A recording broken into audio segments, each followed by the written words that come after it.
Selon un rapport d'Amnesty International du 30 mai 2017, le droit de manifester en France a été fortement restreint.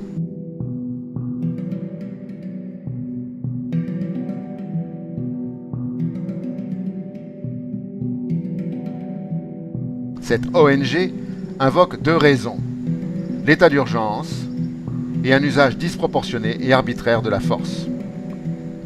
L'état d'urgence.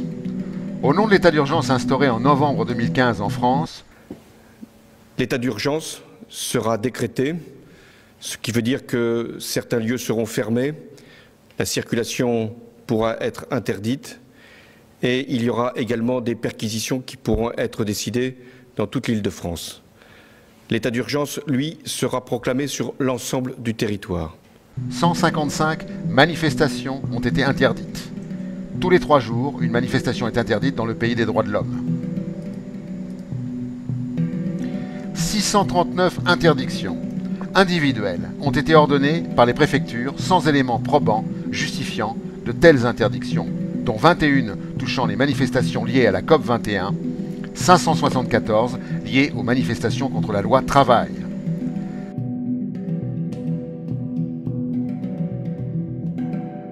Amnesty International a constaté un usage récurrent de certaines pratiques contraires au droit international. Par exemple, fouilles systématiques et confiscation d'outils de premier secours.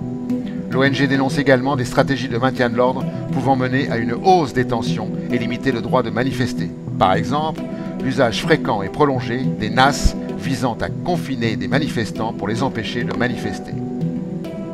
L'usage disproportionné et arbitraire de la force.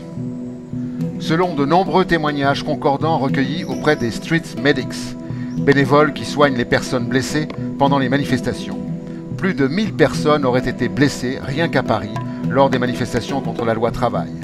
Il s'agit de décourager intentionnellement les manifestants et d'instaurer un climat de peur. La police a également intimidé et violenté des journalistes. Amnesty International a constaté un usage de la violence par les forces de l'ordre contre les personnes filmant ou documentant des manifestations remettant en cause le droit à une information libre.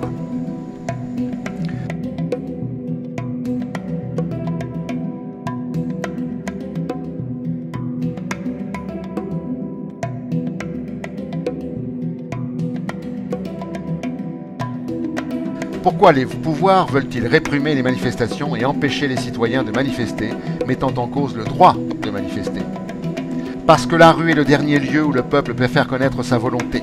Les chambres, Assemblée nationale et Sénat, ont été parasités par des serviteurs des intérêts privés. Le gouvernement et le chef de l'État sont l'expression politique de la finance et des détenteurs des propriétés lucratives. Mais les rues, c'est encore trop. Elles seront donc interdites au peuple au prétexte de l'état d'urgence et occupées par la violence d'État afin d'y faire régner la peur, redoutable moyen pour anéantir toute velléité insurrectionnelle. Pour un régime autoritaire, la menace vient du peuple. L'arsenal de répression fait appel à la violence, la force, la contrainte, l'état d'exception durable. On comprend mieux pourquoi le nouveau président s'apprête à légiférer par ordonnance.